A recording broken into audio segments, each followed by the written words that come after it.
Salut! Alors, pour cette nouvelle vidéo, j'avais envie de changer de format. Donc c'est juste un format qui sera un plus sur ma chaîne puisque je continue à faire les balades créatives. C'est vraiment quelque chose que je vais continuer à faire régulièrement. C'est juste que du coup les balades créatives c'est quand même un type de vidéo qui me prend du temps à faire puisqu'il faut que du coup je fasse la balade, toute la recherche, etc. derrière. Enfin c'est quand même des vidéos qui prennent un peu de temps. Et comme j'avais envie d'être un petit peu plus présente sur YouTube, je me suis dit que je pouvais faire le fameux format studio vlog qu'on peut voir chez d'autres illustrateurs. Et donc filmer un petit peu mon quotidien. Voilà, je sais pas du tout combien de temps ces vidéos dureront. Et non plus sur combien de temps ça va s'écouler. Ça sera un petit peu en fonction du coup des rushs que j'ai à disposition. Donc ce que je peux vous dire c'est qu'aujourd'hui on est le 2 février et que je suis actuellement en train de travailler sur ma nouvelle collection. Donc je pense que plus tard dans la vidéo vous verrez des éléments de cette nouvelle collection. Je ne sais pas si dans cette vidéo je vais vous la présenter, mais en tout cas c'est sûr je ferai une petite vidéo pour vous montrer tout ça et pour vous en parler. Sinon là actuellement, comme vous pouvez le voir derrière moi, je travaille sur un autre projet. Donc, je travaille sur la numérisation de cette illustration, l'illustration du château magique. Cette illustration que j'ai réalisée l'an dernier, donc d'un chat champignon.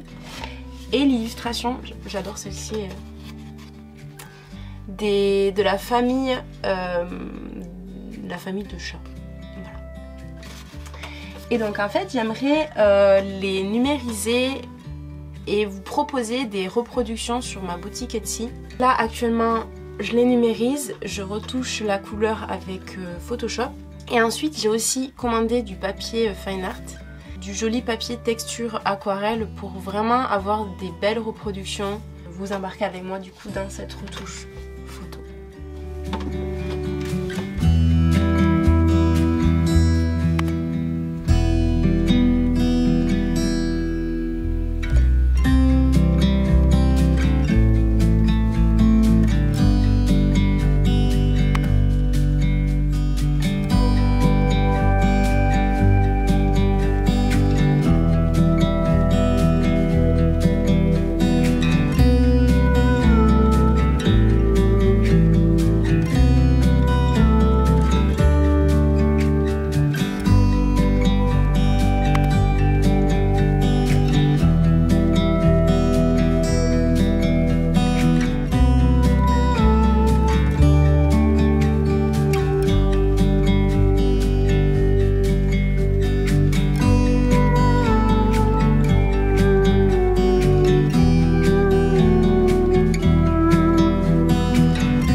Aujourd'hui, je vais travailler sur ma nouvelle collection. Donc j'ai commencé d'abord à créer, c'était fin de semaine dernière, une illustration avec une bibliothèque et des souris qui se sont installées dans cette bibliothèque avec plein de petits détails. Et ça m'a donné envie de développer cet univers dans d'autres illustrations et de créer une collection autour de cette première illustration. Donc j'ai d'abord travaillé sur la totalité des croquis. Ensuite, j'ai fait tous les tracés des contours sur toutes mes créations. Et là, j'arrive du coup à la fin du tracé de ces contours et je vais passer à la colorisation. Donc pour la colorisation, c'est pareil. Je vais travailler une palette de couleurs. D'abord sur la première illustration avec la bibliothèque car c'est l'illustration la plus complexe avec le plus de détails. Donc c'est là où je vais avoir normalement le plus de couleurs à ajouter. Et ensuite, je vais pouvoir réutiliser cette palette sur du coup les autres illustrations pour garder vraiment une ambiance similaire entre les différentes illustrations et vraiment retrouver ce lien qui permettra de les inscrire toutes dans un même univers. Voilà, là je suis en train de partir dans des explications complexes. Donc enfin, bref, vous avez compris. Au niveau des types de formats, donc j'ai travaillé sur 4 illustrations que je vais essayer de décliner dans les 3 formats A6, A5 et A4. Ensuite j'ai travaillé sur 2 marque-pages. J'ai prévu de faire 4 stickers, donc ça c'est un nouveau produit qu'il n'y avait pas encore sur ma boutique.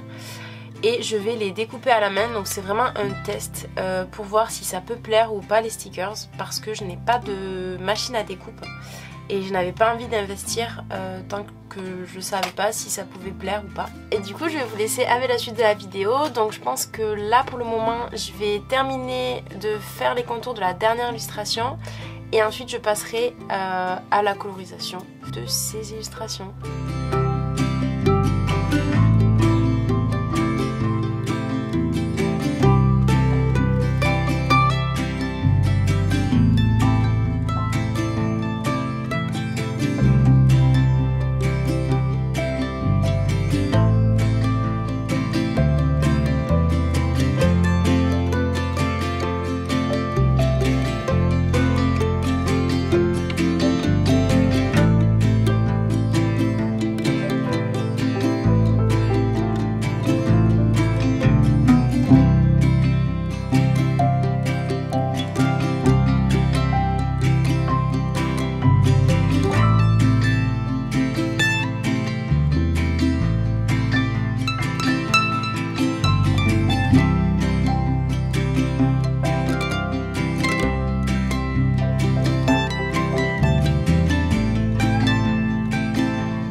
Alors je viens de réaliser un test d'impression sur le papier que j'ai reçu. Donc le but de ce test d'impression, c'est de vraiment pouvoir me rendre compte avant les impressions finales de plusieurs paramétrages. Donc tout d'abord, j'ai réalisé des retouches photos sur mes illustrations. Donc j'ai travaillé les couleurs, la saturation, les niveaux, les contrastes. Et ça me permet de choisir celle qui me convient déjà le mieux, qui me semble se rapprocher le plus de l'original. Et ensuite ça me permet également de voir comment le papier se comporte avec mon imprimante et du coup de choisir le meilleur paramétrage. Plutôt que de faire des tests en grand format, j'aime bien scinder ma page en plusieurs parties et je fais un format qui est petit mais qui reste quand même assez grand pour se rendre compte du résultat.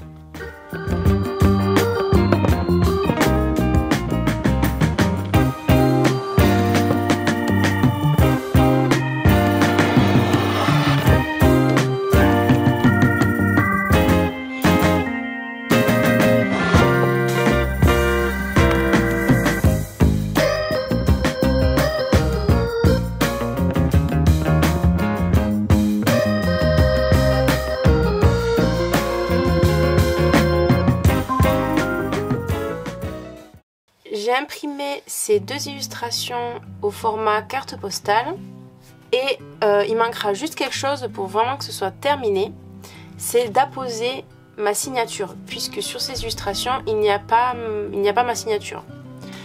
Donc pour ça, plutôt que de le mettre sur le fichier numérique avant l'impression, j'avais envie de créer des petits tampons signature et du coup de les apposer manuellement sur chacune des reproductions. Il y a quelques temps j'avais acheté du matériel de linogravure, donc c'est voilà, c'est un kit de démarrage, c'est les premiers outils. Je n'ai jamais fait de linogravure, donc ça va me permettre aussi de tester tout ça. Ça fait très longtemps que j'ai envie de tester parce que je vois plein de créateurs faire des choses magnifiques en linogravure et ça donne vraiment envie d'essayer. Pour ceux qui connaissent pas la linogravure, en fait, c'est à base d'une matière comme ça, donc c'est de la gomme. Et avec des outils comme ça, on vient creuser la gomme pour pouvoir faire tout simplement une gravure sur la gomme. Et après, on peut se servir de ça pour pouvoir reproduire en série, du coup, des illustrations, des tampons. Voilà. Donc sur la planche, ce que je voulais vous dire, c'est que je voulais tester plusieurs types de tampons. Donc j'aimerais bien faire la signature dans différentes tailles pour que ça puisse s'adapter aux différents formats d'illustration. Ensuite, j'aimerais bien essayer de faire un autre tampon pour pouvoir mettre au dos de certaines créations. Et s'il me reste un petit peu de matière, j'aimerais bien essayer de créer un tampon pour pouvoir mettre sur mes enveloppes quand j'expédie du coup vos commandes. Donc du coup je vais déballer tout ça avec vous, on va regarder ce que contient le kit de démarrage et on va tester ensemble de faire ces tampons. Donc ça je l'ai acheté séparément, il existe plusieurs formats de plaques en gomme. Donc moi je voulais pas acheter un grand format parce que c'était vraiment pour commencer à tester, donc j'ai vraiment acheté un petit format pour commencer. Et ensuite on va ouvrir ça du coup.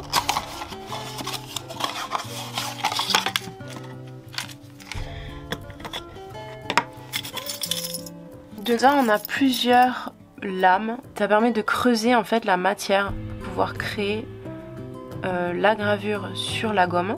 Une fois qu'on a fini notre création, on met de manière uniforme de la peinture sur notre gravure. On met une feuille de papier bien à plat et on vient bien appuyer, donc peut-être avec ça je pense que c'est possible. On vient faire une pression pour que vraiment le papier, du coup la gravure s'imprime sur le papier. Voilà, donc je vais essayer de créer mes petits tampons directement sur ma plaque.